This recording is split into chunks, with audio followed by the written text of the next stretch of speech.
so when I was running, I would have Antifa protest my event. I would have my events shut down. I would have my venues canceling on me. I'd have police going to the venue to intimidate the venue twice. That happened. Fundamentally, the politics is removed from the local part. A lot of it happens in Ottawa, and I think a lot of it, the agreements and the blocks of voting and the way the strategy is built plays to Toronto and Montreal, plays to Ontario and Quebec. And when you get a riding like Guelph, the Liberals are going to exploit the kind of zeitgeist of Ontario to make sure that's a Liberal seat. Problems are what? Problems are profits! Welcome to the Problems and Profits podcast. I'm your host, Matt McKeever, and I'm joined by Rebecca Lynn Matheson. And today we're going to be chatting with Mark Paralovos and essentially exploring his background behind being a PPC candidate for the Guelph riding. Recently released a book, as well his entire entrepreneur journey, just doing websites online and things of that nature. Actually, I don't even know it that well, Mark, so I'm sure we'll jump into it more in a couple minutes. But before we jump into it, Rebecca, do you want to break down for the audience what Problems and Profits means? Absolutely. So Problems or Profits for me really means overcoming obstacles that you're faced with. And to break that down even further, it's a mindset. It's the ability to see something in front of you and find a way through it. So whether that be sidestepping, bulldozing your way through it, or failing forward, it is a mantra and a mindset through business, through entrepreneurship, and through life to be able to absolutely continue to choose to be successful. And I think that that's very applicable today and right now in the current place that we're at in society, to be able to choose to continue to strive forward. 100%. And so before we jump into the main interview here, Mark, we always like to ask our guests 3 warm-up questions. So the first warm-up question is, what's the most expensive thing you've ever broken? Oh, goodness. Now, does that include an email that cost me a lot of money? I think sending that's an email. game. Okay. There's more than one. There have been times where I've developed technology so I work in e-commerce, I work online, I work in websites. And sometimes people think, can you do this thing, right? And this thing is an automation thing of some kind. So I build that kind of stuff. And so the automation thing that I built made it so that I accidentally sent an entire day's worth of orders for the e-commerce site for one of the e-commerce sites that I run to shipping to the next process in the step, in the next step in the process, excuse me. And I didn't realize until they had shipped it all out that it was like a repeat of yesterday's orders. So like if you ordered this one thing on this specific day, you got 2, just because I'm stupid. And I was like, and then I was the one who realized it. And it's like your blood runs cold. And I was like, oh, I didn't do that. I didn't do that. And then I opened it up and I was like, oh, I definitely did that. And I had to email the ownership. So the cost was more than 1,000, less than 10,000, but I don't want to give exact.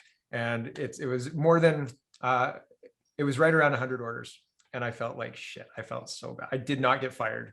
And I felt like, I said, I will do my job for free. Don't fire me, like, please.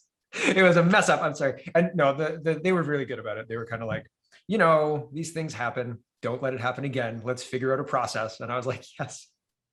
Right. So yeah, I've made mistakes. And I think the mistakes are certainly, they point out the flaws in your system, right? Like, and one of the main flaws is humans. Like if you've got a human in the chain, probably if something breaks, look at the human, because they probably screwed it up. Even if they're really good, even if they really don't mean to, and the worst is when you screw something up because so humans run programs, right? Like if you have like the lunch program, you're like, oh, I'm hungry, I'm gonna go. I often eat the same thing for lunch just because I really like that. So you run a program. So if you don't, so same with things like this, if you've got a process, you like export something and then move something over to a file transformation and then email it out to people, you can run that program in your head, think you're doing the right thing, and you've just grabbed the wrong file. And that wrong file is like, as you said, failing forward. But you got to figure out ways to not do that again. And we have processes in place now. So I've only made that mistake one other time and the process caught it. And I was like, yes. I'm like, that's why we do this.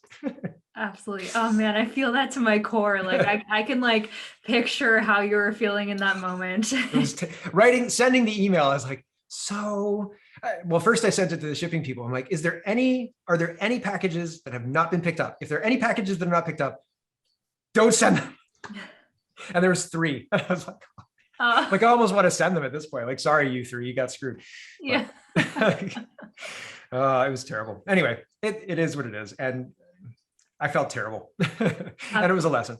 Absolutely. Well, next question here for you is, if you had $1 million and only 24 hours to spend it before it disappears, how would you spend it? Disappears. Do I get to keep the profits? Can I invest? You sure can. Yeah, right. Okay, so I'm investing, but not in Chinese real estate. I may be buying a condo in Toronto for the appreciation. Right, sell it in 3 months, you get 1.3 million ish, right? If the current rates, that's what I buy. Gotcha. So obviously not a subscriber to my YouTube channel, but question number 3 here, Mark, is why are you? Why am I me? Because I try not to let other people tell me how to be me, because when I wake up in the morning, I'm super excited to get into whatever I'm going to do that day. Like I get up, I have to consciously make myself stay in bed to 6 o'clock. I have to consciously say, no, not yet. It's too early. You're going to wake other people up to not disrupt other people, because I want to get going on the day that much. And I'm excited about the things that I do. And you said it's a mental game, like succeeding is a mental game.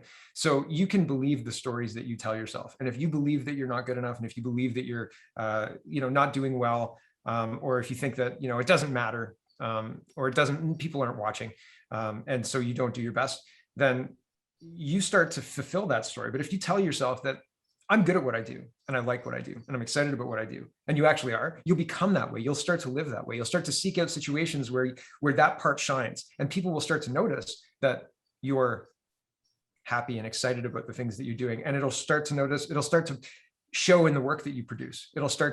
People will know that you got up early to put a ridiculous hour-long show together on Canadian politics, right? And then be happy about that. And that's a good thing. And so that bleeds into other parts of my life. I stopped the soundtrack in my head that told me I was doing something wrong, and I made sure to reinforce the things that are valuable and beneficial to me. And that's not to say ignore things. If somebody says, hey man, like you're not doing XYZ, you really should be. Don't ignore that. Listen to that. That's a warning, and that's worthwhile. But if that's on a constant loop in your head, you got to change that, because it's not helping you, right? And then find things you're good at and build on it. And I would go into a job. So like I used to work in education. I did 15 years as a youth care worker, working with very difficult to serve children. But I would always make that like my job. I would always make it mine. I had a breakfast nook. And part of the job was sometimes feeding the kids breakfast. But I moved into the school. So I worked in the residential treatment program, and then I worked in the school treatment program, and I moved into the school. And when I moved into the school, I needed to maintain kind of what made me, I guess. And I brought the breakfast nook, but then I also brought things that I used to do down in the residence as well, like making birthdays special, et cetera. And that kind of stuff, it doesn't matter what your job is, like you're still you, and you have to inject yourself into that space or that place that you inhabit. And I always say it's better to say sorry than it is to get permission. Like somebody came in and saw I had like a fridge, a toaster, a microwave, and I had this whole breakfast nook right by my desk. And my boss walked in one day and they're like, what, you have a kitchen? I was like, no. And they said, why do you have a kitchen? Like we're in a school, right? Like a Section 20 school. And they said, why do you have a kitchen? Like, how did this happen? And I said, well, I got the fridge, and then we needed a toaster, and the microwave. I mean, like who has like, so all the kids would use it, but I didn't ask permission to build a little breakfast nook. I just did it. And I'm not necessarily advocating for that. That's kind of, I got away with it for years. I got away with it. And that kind of stuff matters. It's little things that you make the space your own, and then it matters. It bleeds into other things. That's kind of how. Mm-hmm. Yeah, really appreciate you breaking that down for us. And before maybe even jumping into the formal interview, would you mind just like, if someone asked you to describe yourself, how do you describe yourself these days? Oh, how you spend your time? oh my goodness. I don't know. I don't know. I do so many things. I'm kind of a hired gun. I'm kind of an interviewer. Oh my goodness. I don't know how I would describe myself. That's a great question. It's something that, because not in flex, because I'm trying to accomplish specific things, but I inhabit a world where I do a job for other people. So I'm employed. I'm a dad. So kids depend on me. So there's so many things that are happening that are in transit, that it's like me nailing it down would not encompass all the things that I think that I do. So sometimes I'm a dad, sometimes I'm an author, sometimes I'm a pundit, sometimes I'm a web developer. And a lot of the time it's like all of that is like fighting for supremacy. So it's like, I'm complicated. How's that? Sure. Yeah, I think that works for us. And so when thinking about problems and profits, to me, the title of your book kind of encompasses this whole concept. So do you mind just exploring that with the audience? Yeah, well, so I had a YouTube channel. It was called Canada Poly, and I've continued to run it with podcasts and other things, but I ran it since 2018 on YouTube, and it was canceled on June 25th, 2021, June 24th, 25th, 5 days before my birthday. And so that kind of ticked me off, but the title is canceled. The rise and fall of the monetized Canadian YouTube channel, or how reading CBC got me canceled off YouTube. And fundamentally, the idea that, well, I mean, you can run a YouTube channel for years without violating any kind of policy or anything like that, and then all of a sudden, like, your whole monetization of the YouTube channel is just gone, right? So profit, right? And I wasn't making a huge amount. I think I was making, well, they messed with me, which you can read about in my book. I was making like $50 a month for a little while. I was making up to 700. The more subscribers I got, the less money I made. So I had to figure out ways to make the podcast viable. But it was always a hobby. Like, it was never meant for fame. It was meant to be anonymous. It was always meant to be something just as an outlet. And it was more supposed to be like a Colbert 30-minute than more Rachel Maddow hour. Rachel Maddow. But the idea of monetizing it, because people do want to help, and it does cost money to run. Like, people want to do monthly subscriptions. People want to support by buying merchandise. People want to send me just money monthly to help cover the server costs, and they do. And it's wonderful. But it's one of those things that I almost resisted monetizing it for a long time. Like, I put the ads on YouTube specifically to see what YouTube was removing from their algorithm, right? So I put the ads on just as kind of a metric to see how draconian YouTube was becoming. And like, when I watched it, when I experienced it, it's a whole other thing. And I'm lucky that it's not my family's bread and butter, right? I'm lucky that I'm not looking at this going, holy cow, like, my YouTube channel that was making me $8,000 a month is now making me $20 a month, and I'm screwed, right? Because people who make that their living understand YouTube, but they don't necessarily understand like the rest of the internet and how to monetize the rest of the internet. Because really, on YouTube, all you have to do is put up a video, and then YouTube pays you for advertising, and that's that done. There's not that it's not creative, because it's very creative, but the monetization is almost done for you. And that's the benefit of YouTube. So if you're canceled, like I was canceled, then you are incentivized to, branch out on your own. I was trying a subscription model, but I like the idea of the forums being free. And I like the idea of people being able to access free conversation places for free. So there's forums on CanadaPoly.com that people can talk about Canadian politics. And I'd been trained in the early 2010s, 2015 there are various internet people who understand how to make money online. And I thought, this internet thing's going to be big. I better learn how to make money online. And so I was trained in the early 2010s about that. And so watching subscription models, watching all of that stuff, I was trying to figure out, how do I fit into that? Because this YouTube thing's not going to make me millions of dollars. Not yet, not with this anyway. And so I mean, chatting with you, Nat, has been wonderful in refining kind of my strategies and testing strategies, and realizing that that Canada Poly is something that is worth developing in that way. Because originally I was just kind of putting it out there because I think that conversation needs to happen, because I think that the things that are happening in our country are just, and not just Canada, like make no mistake, like Australia, all across the Western world at this point, things are very, very different from when I was growing up.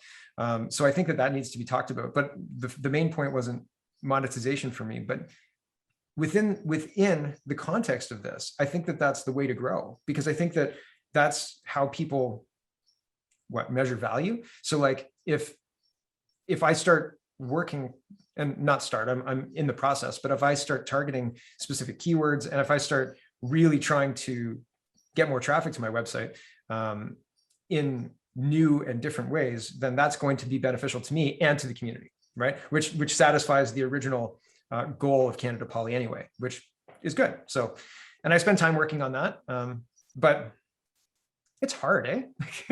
It's not easy. And I always feel like there's not enough time. I always feel like I've got an idea, and if I did this idea like 3 months ago, people would be like, so my call-in show, here's an example of that.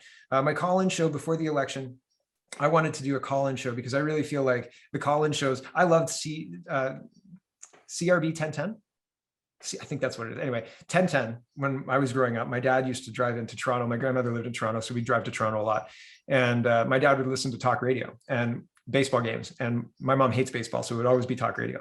So I love talk radio. And I always liked hearing the people call in, and even the people who are fighting, they're like, oh, you're so dumb, blah, blah, blah. And like the angry men. And I was always like, this is great. The host must be having a blast, right? And I wanted to do something like that because I'd listened to some of the modern talk radio. And I thought, this is just like SJW, social justice warrior nonsense. Like they're not talking about real things. They're getting, I don't know if they're paying these people or what, but they're getting very, very brainwashed people to talk about things that are not really pertinent to the problems that we're facing. And so I wanted to do the call-in show, and getting the technology together. I had to build that, which fundamentally now is just Zoom, but I was trying to do like a real radio style thing. But regardless, now we do Zoom. I've got 800 people on my notification email list. And last time we got 15 people in, 17 people, I think, was the top number. But more and more people are seeing that. And I wish that I had realized that and done it earlier, right? Like that's all. Just getting started like now, even if you screw it up, even if you mess it up, just start sooner than later. I still have my original affiliate website. So one of the ways to make money online is to be an affiliate salesperson. So if you do research on pool tables or ping pong tables or milk holders, it doesn't really matter. People will keyword search that and they want to buy it. And there's specific words that you can target for that. So I got into keyword research and affiliate marketing in probably 2010, and I was terrible at it. I'm like terrible at it. But I'm good enough at it to get maybe $100 every couple of months. So every few months, a letter arrives in my mailbox with $100 from this ridiculous website that I started in like 2010, maybe earlier, 2009, just seeing if I could do it. And I did it so badly that it, like, not that I feel bad about the money that I get from it now, but it's like, this was so poorly done. But that's because I didn't know how to do it better then. But I know how to do it better now, right? And I'm doing better at it now. But it's just one of those things that it's worth the trial, even if you screw it up, because I mean, you might go to the mailbox and find a check for $100 and be like, oh yeah, that's cool. So pays for some hosting, pays for some website names, registrations, and it's just kind of not extra, but fun, right? So yeah. I really like what you said there, and to break that down a little bit further, like all of these things that you've been doing have been out of passion and out of like, this isn't out there, I need to create it, rather than just out there consuming content. So there's something to be said about that. And one of the things that you mentioned earlier, when we were talking about why are you, was that you wake up early and you actually keep yourself in bed until 6 a.m. just so that you don't bother other people. And I actually, that really stood out to me, and I want to break that down a little bit more. Is that something that just you've always done, or was there a point at which you just started doing something that actually brought your you value, and you just became so excited to do that thing that it's giving you that like giddy joy of like, Yeah. it sounds like the way that I'm thinking of this is like, you know, Christmas time where like you're waiting for Santa Claus as a kid and like you wake up early and go check your stocking. Yeah, for sure. And it is. That's how it I'm is. envisioning you every single morning. It is, yes. And so part of the reason for that is I plant seeds all day. So like I go out and I plant seeds. So like an affiliate link, an affiliate article is a seed. And then you open up your affiliate dashboard and you see how many people clicked and then how many people bought. And you're like, oh man, that's so cool, right? That's like opening my stock. So like I'll send emails through the day and I'm waiting to hear back. Like this email, like setting this up to chat with you guys, right? Like I'll send an email and Matt sent an email to me. So I'm waiting to hear back from various people all the time. I'm waiting to hear back from whatever, right? I have metrics that I look at on my phone, well, in my email, not necessarily on my phone, that tell me how the websites that I run or that I'm helping run are doing. So I'll wake up and I'm excited to make sure that everything's running the way it should. I'm excited to make sure that the overnight metrics look strong. If they're not strong, I look into it. And then those are mornings that I don't wait. Those are mornings that I'm like, this is not looking good. So I'm like up and out. And my wife's like, what are you doing? Why are you getting up so early? The other morning, 3-4 days ago, I got up at 3:45 and that was it. It was like, there was something going on and I had to finish and fix it. And I had thought that I'd finished and fixed it. And I got up at 3:45. And here's the other thing. I turned my cell phone off. My cell phone goes off automatically at 10:30 and then turns on again at 5. So like 5:03 or something like that, it'll turn back on. And then usually I don't hear it, but I'm up like a good 10 or 15 minutes after that, depending. But 3:45, I got up and I saw this email. And so my rule usually is that I don't look at my phone between 10:30 and 5. But at this point, it's like I needed to look at it and I'm glad I did. And then I went and fixed something. So like that's the benefit. But you were asking if something changed. So I used to work in residential schools. Or not residential schools. It was a residential treatment facility. The kids did live there, but it was not residential schools as is known right now. And I worked there, and then I worked in schools. And I needed an alarm at that point in time. Like I needed an alarm to get up because I wasn't that excited about it. Not that I wasn't excited to do the job, but it's a hard job. And so when I switched over to working 100% online, it probably took me a summer to get my sleeping pattern into optimal. Stop drinking. Drinking is bad for your sleeping patterns and stuff. So I drink. If I drink at all in a week, I'll drink on Saturdays with my dad. I go for dinner with my parents on Saturdays. So I'll drink a couple of ryes with my dad, but that's because my parents did that with my grandparents. And it's one of those things. So I'll have a drink with my parents on Saturdays. But other than that, I don't really drink. And that hugely improved my sleep, like massively. So I'm a big advocate. I'm a big advocate for taking care of your body, not necessarily not drinking, because some people really like to do that, and that's fine. But understand, if you're drinking every day, that's a problem. There's damage being done, right? So, and there are a lot of people out there who do that, and it's even encouraged. Media encourages it. So it's really insidious, and it gets away from people quick. So I left the school board. I stopped drinking, and I got really excited about the projects that I was working on. And it's not directed by anybody else. It's directed by me for the most part. There are people who, there are owners and people who have stakes in the websites that I help with, but most of them are mine, and the ones that aren't mine, well, like if you owned a house, or if you owned a shop somewhere, right, and you paid somebody to put up your sign, and you paid somebody to set up your shop, you would expect it to be set up the way you want, exactly, right? So like that's what I do for other people, but for me, I'm like, this is how my website can be, right? So it gives me an outlet that way too, right? So I can create whatever I want, and that's cool, being able to do that. Mm-hmm. Yeah, definitely appreciate you breaking down for us just some of your endeavors into entrepreneurship. I'd love to pivot and chat a little bit about politics as well. So, sure. What were some of your big lessons, I guess, running for the PPC party in Guelph, and then maybe after that, and that was last election. And then I'd love to talk about the most recent election as well, because, one of the things that I think you'll regularly see last election cycle, at least, was this concern about splitting votes or, having to be strategic and things like that. And I think as more layers of those arguments get layered on, essentially people start to wonder, is this pointless? Can I really have an impact? All those different things. So what drew you into local politics? Yeah, I've run for a city council position, and I was running when my son was being born or just born, and I withdrew my name for the race at that point in time. That was my first foray in, and the reason I did that is because I realized that it would take too much time, and I wanted to. Being a dad is, for me, probably the most important job I could do. Period, bar none. And so it was more important to be a dad for my two kids than it was to run. The reason I ran in 2019 was to get Bernie in the debates, and I succeeded. So my run was a success, in my opinion. I didn't win the seat, and I would have loved to have won the seat. But what I learned about local politics is if you're the best candidate, I thought I was the best candidate. Maybe I wasn't. My dad said I was the best candidate. But it doesn't matter the argument, the caliber of argument you make. The voters said Lloyd was the best candidate, and that's fine, no problem. But it doesn't matter the quality of the argument you make. It doesn't matter how articulate and well-practiced you are. It doesn't matter.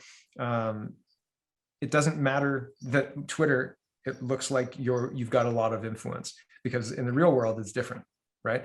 So, and I don't know about the specifics of the difference, but the more and more I realize that the pseudo real life that we experience online is different than the reality that is out there. And there's a lot of similarities, but the difference between online and out there is online is managed, controlled. The information is I don't know, filtered in a way that is not possible out here. So it's an interesting juxtaposition. And so when I was running, I would have Antifa protest my event. I would have my events shut down. I would have my venues canceling on me. I'd have police going to the venue to intimidate the venue twice. That happened. Holiday Inn and another venue had police visiting when they found out that was where the gathering was happening. I thought it was a really eye-opening experience. I think that most people think that politics is what debates and the best candidate wins and all of that kind of stuff. I think people think that there's layers of money and layers of expertise, but fundamentally the politics is removed from the local part. A lot of it happens in Ottawa, and I think a lot of it, the agreements and the blocks of voting and the way the strategy is built plays to Toronto and Montreal, plays to Ontario and Quebec. And when you get a riding like Guelph, the Liberals are going to exploit the kind of zeitgeist of Ontario to make sure that's a Liberal seat. And so I'm not saying that, well, I've talked a lot about how I don't know that our elections are on the up and up, and citing what happened in the United States at their most recent election. I don't know how anybody could have a whole lot of confidence in our election. And I mean, we can jump up to the most recent one. In the most recent election, we had the PPC, who were the only political party that was saying no to vaccine passports and no to lockdowns and no to the drastic reimagining of Canada as a communist country. I don't know another way to describe it. They were the only ones saying no, and they didn't win a single seat. And the Greens were polling below them, and they won 2. And the Bloc Québécois, which runs federal candidates in only one province, had 32 seats, and they were polling what, 6% in Quebec. So it just, to me, there's a lot of questions, and we don't get answers, and we won't get answers either. The whole point is it's in the ether. You couldn't possibly know. So just carry on and be quiet and take your jab. What? That's not how this works. Mm-hmm. So for people that are maybe listening to that, do you think, is it still important to get involved in your local politics? Is it important still to try and make your voice heard? Man, it's difficult, because here's a couple of stories. So, and this is my experience. Should that translate to other people? It's not hopeless. I don't think it's hopeless. I think the louder we are, the more articulate and calm and using data we are, the better. I certainly think it's worthwhile. I keep running up that hill, right? So I've had fights with the Upper Grand District School Board on their anti-racism policies. And I did a 7-part documentary series that's free on CanadaReport.co if you're interested, on the Upper Grand District School Board's backdooring of critical race theory. They said, the Upper Grand District School Board staff said to the trustees, the Board of Trustees, any system created by white people is inherently racist because it was created by white people. And I thought to myself, my kids are white. How can they create a product that isn't inherently racist within the scope of this policy? Definition, yeah. Yeah. And so like, how does that work? How can I allow my children to attend a school board that hates their skin color? And they can't control that. I can't control that. Should I put them in blackface?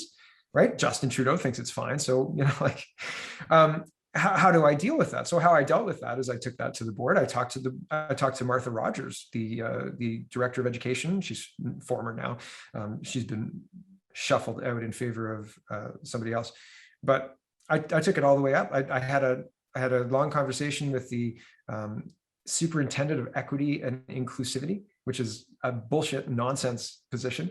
And it was incredible that, so this is just using the school board as a microcosm. I was completely shut out. They shut down. So I sat on the FSLAC committee, which is the French language curriculum committee, basically making sure that the curriculum being taught to the kids in French immersion is the same or better, like the same or equal to what's being taught in English. And once I pushed back on this, they sent an email basically saying, hey, everyone's racist. And I said, whoa, no, we're not. I've got the email as well. I think I go through it in my report. But they sent a whole big email and I was like, everybody's not racist. I said, this is ridiculous. Like, this is crazy. Like, we need to stand up against this. They mothballed the committee. They shut down the committee, citing COVID. They were like, yeah, we don't need to talk to Mark anymore. We're just going to shut down this committee. So it was 2 trustees were on the committee, me, and there was a bunch of other people, parents, principals, et cetera.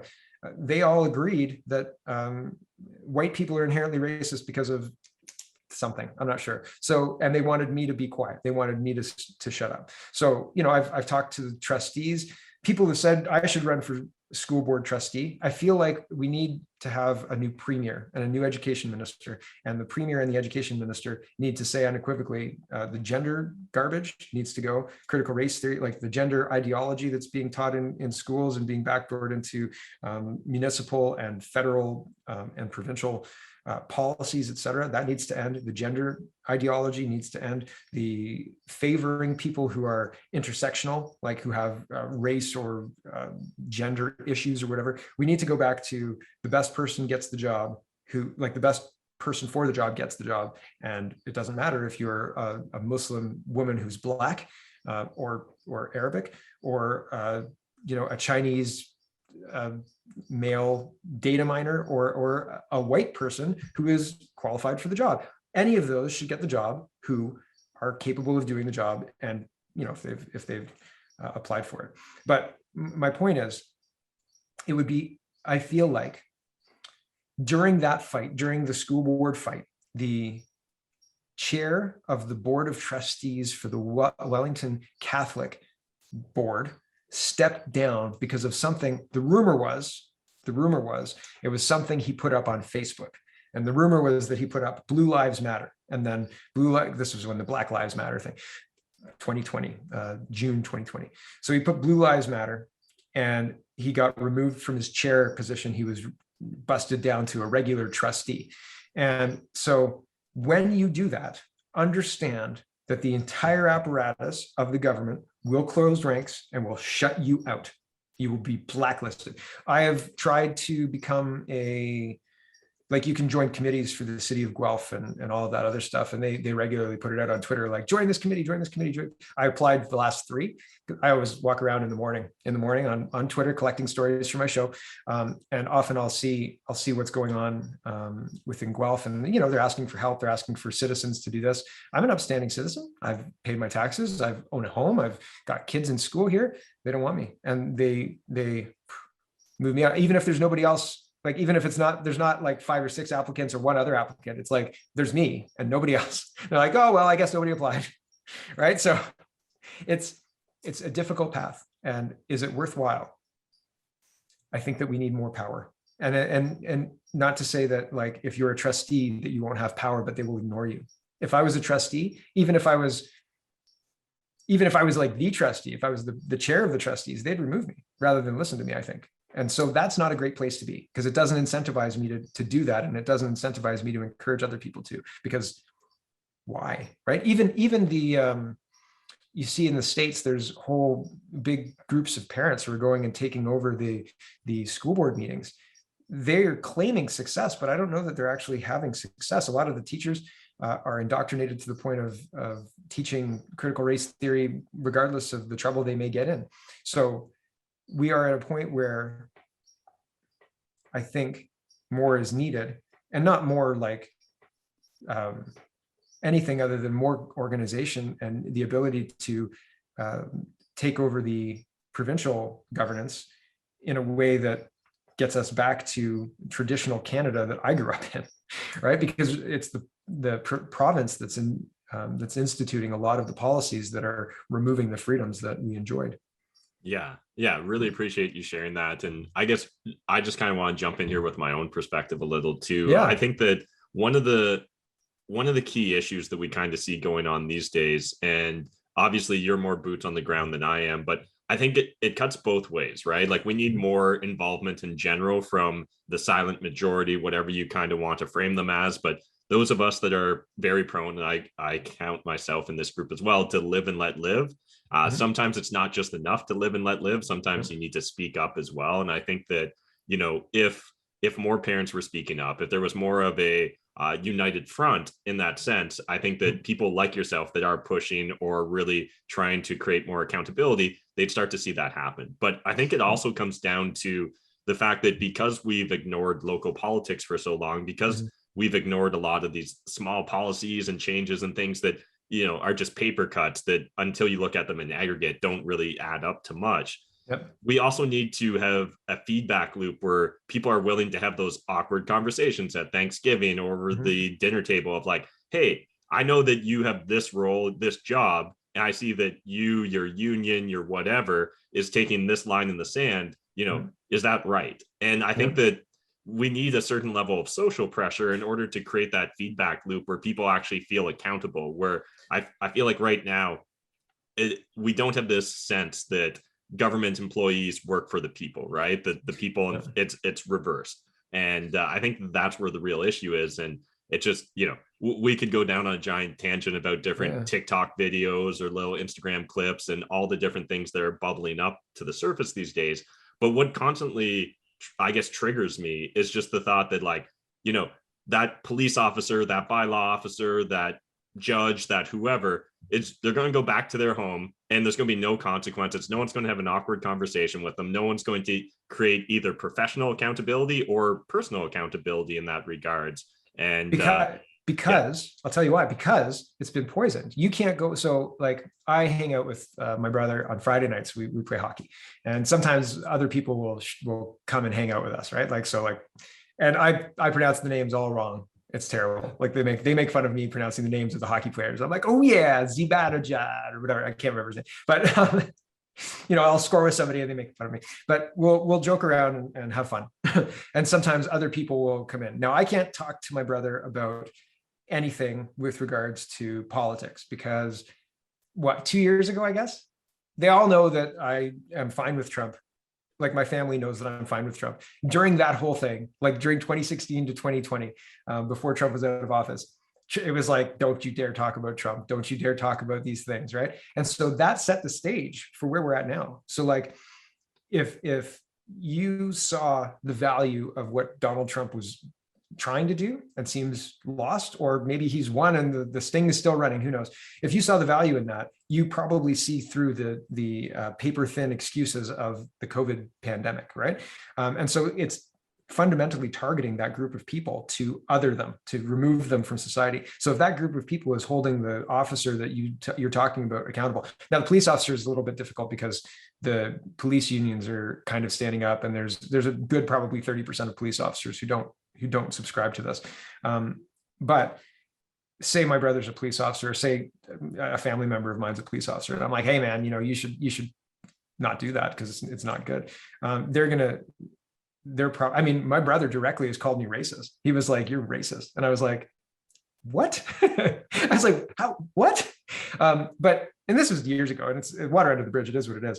It made me laugh more than anything. Right? It made me feel sad that he was that far gone, because I've made my arguments, and it has nothing to do with race. But regardless, they've poisoned the well. Having that conversation is very difficult. On the flip side as well, say you're not a vaxxed person. Say you've got a position within a company and you're making a couple $100,000 a year. You're a mid-placed VP at some advertising agency, right? And they say jab or job, and you weren't on board, but it doesn't matter. Other people comply and you don't, and you lose your job. Are you now going to say those people did me wrong and then talk to your family about it? Or do you feel embarrassed about the situation that came about because of the choice that you made? Because that's what the media is saying. You made a bad choice and you deserve the consequences of this bad choice. So you internalize that as I did something wrong and I'm suffering the consequences. So you don't say I was victimized by my employer for asserting my bodily autonomy, my body rights.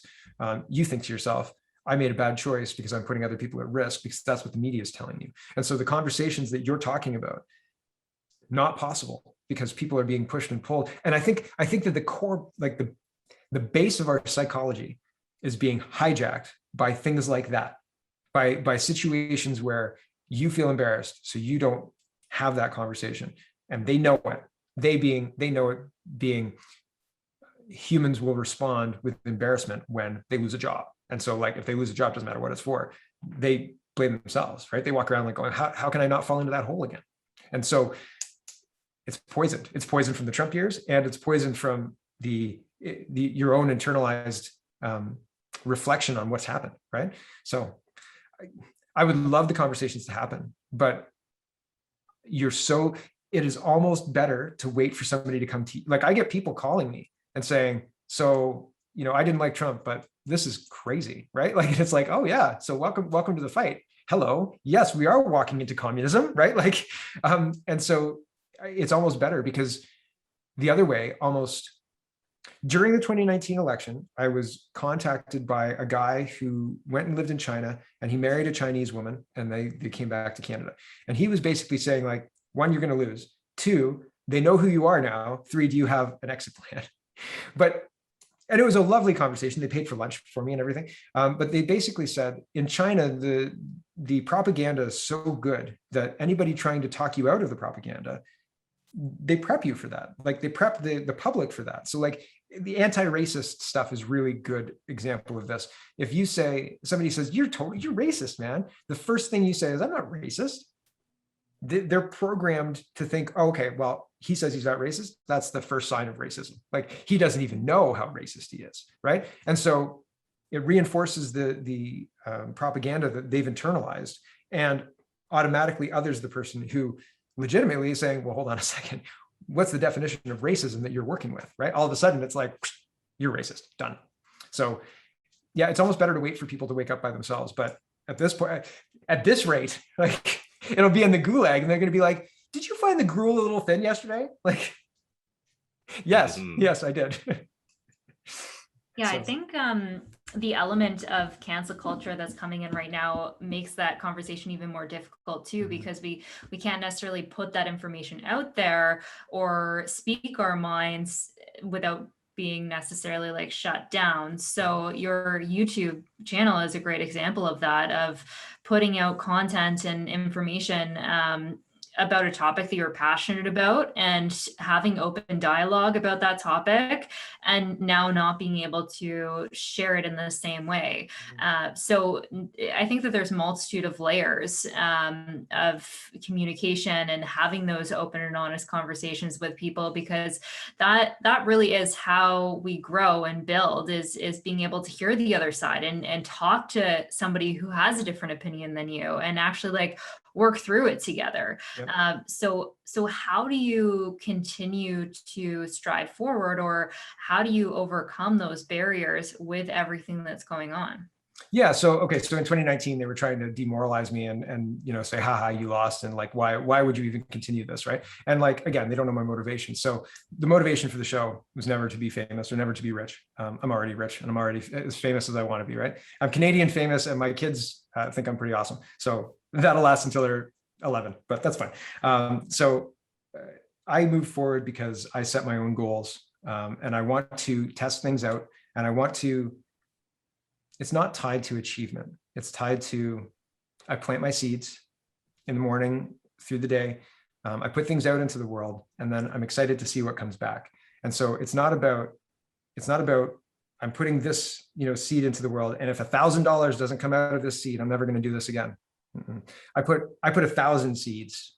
And if one of them breeds an interview like this, another one, I'm interviewing Maxime Bernier on Wednesday. I'm interviewing Dr. Phillips on Thursday. Next week, I'm interviewing Chelsea Hilliard. And that's on Speaking Moistly, another show I do, right? So there's so many opportunities and there's so many things that I find so interesting. The things that we're going through right now, the world that we inhabit, like me sitting in this chair right now, that terrifies the human part of me, right? Because I think I know history well enough that I'm like, oh, this is looking not good.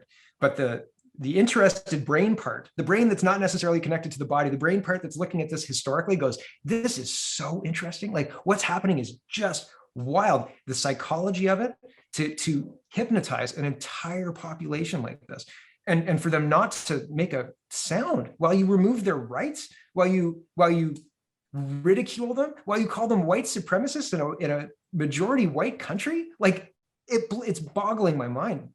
So interesting. But the way I get through it is I bring it all down to me and what I'm trying to accomplish, what I'm trying to achieve, and what I can do to put something good out into the world.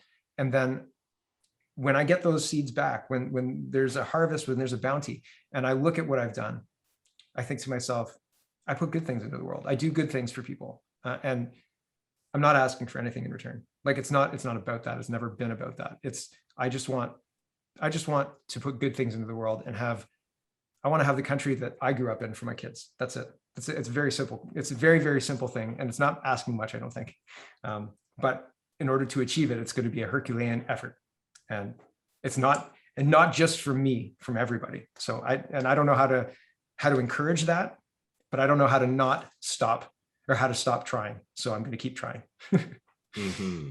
Yeah. And I think you summed up the concept here perfectly with that marathon analogy. I don't think I've ever heard someone put it exactly that way, but I'll definitely be using that in the future because again, we even saw that this election cycle, right? With the PPC getting over 800,000 votes and a lot of mainstream media wanting to point to how the Green were able to pick up a couple seats or something to that effect.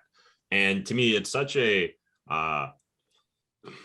false narrative to want to project or say that like you have to win the first try, right? Like I can't imagine like anyone that runs their first time in politics and wins, either that sounds like cronyism to me, or you got really lucky and you were truly an exceptional individual. And again, I'm probably going to lean towards the former rather than latter as likely the driver there. And again, this is the case with creating content, right? With writing a book, with all these different things, is you're really trying to iterate and improve. And again, whether the first show goes viral or doesn't go viral, again, that's going to lead eventually to the show that has the greatest impact, right? Through just committing to that iterative process time and time again. So I'd love to hear what sort of things are you currently working on? What are you currently iterating upon, Mark? Yeah, well, it's a movement forward on the book. With Canceled, I wanted to tell the story of the speech being removed in Canada, my speech from a first person perspective. And I wanted to encapsulate that because I can kind of encapsulate that. People saw what happened, right? Like people asked me what happened to your YouTube channel. So I wanted to be able like, here it is. But what's happening right now is so crazy. And the other day, last week, 2 weeks ago, maybe more, I said it's a blitzkrieg attack. It's a blitzkrieg against our rights. Like in a blitzkrieg attack, in Hitler's blitzkrieg, they broke the lines and they never gave back the land. And it broke the line so much that it put the army into disarray. And by the time they reorganized, Hitler had taken all of that land and he wasn't going to give it back. Like, so that's exactly what they're doing with our rights. It's like a hydra.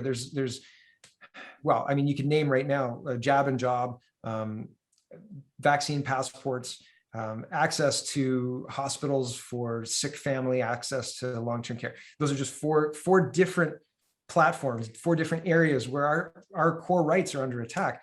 Mobility rights, I mean, the border, right? So any one of those is intolerable in our formally democratic free society. But because we're going under a blitzkrieg attack, these things have been removed from us, and we do not have access to laws or anything else to get us back. So I'm trying to collect up the blitzkrieg attack as I see it. And I think the book's going to be called Blitzkrieg, like against our rights or something like that. But I'm just collecting up the base articles to write the story around it at this point in time. So I've got probably 12 or 15 pages of source.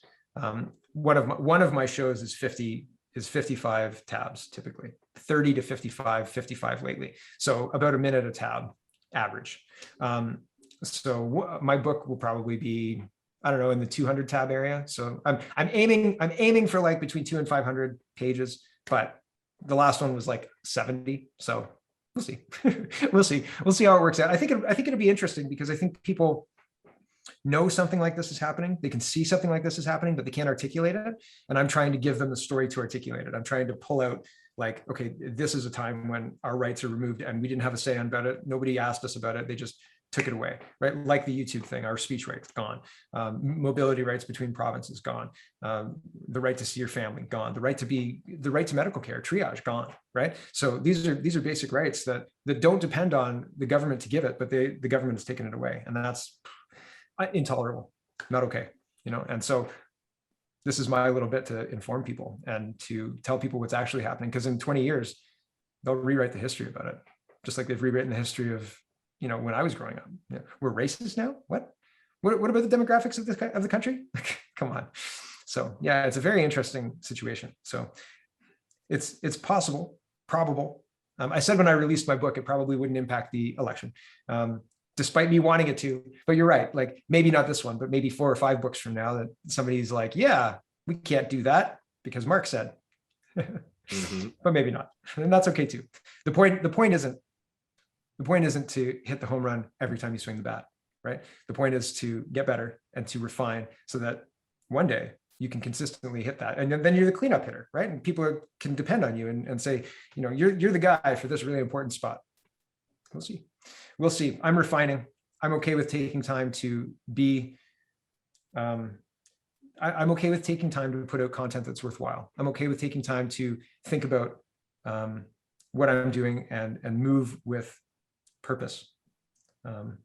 Unfortunately, though, I feel like we're in a situation where time is potentially limited for having a positive outcome in Canada, but we'll see. Mm-hmm. Well, I'll always save you a spot at the Citadel, Mark, so you don't have to worry. I appreciate that. If people want to follow along with you on your journey, catch a couple of your different shows you're doing, where's the best way? And just feel free to plug away. Sure, wonderful. CanadaPoly.com is my main website.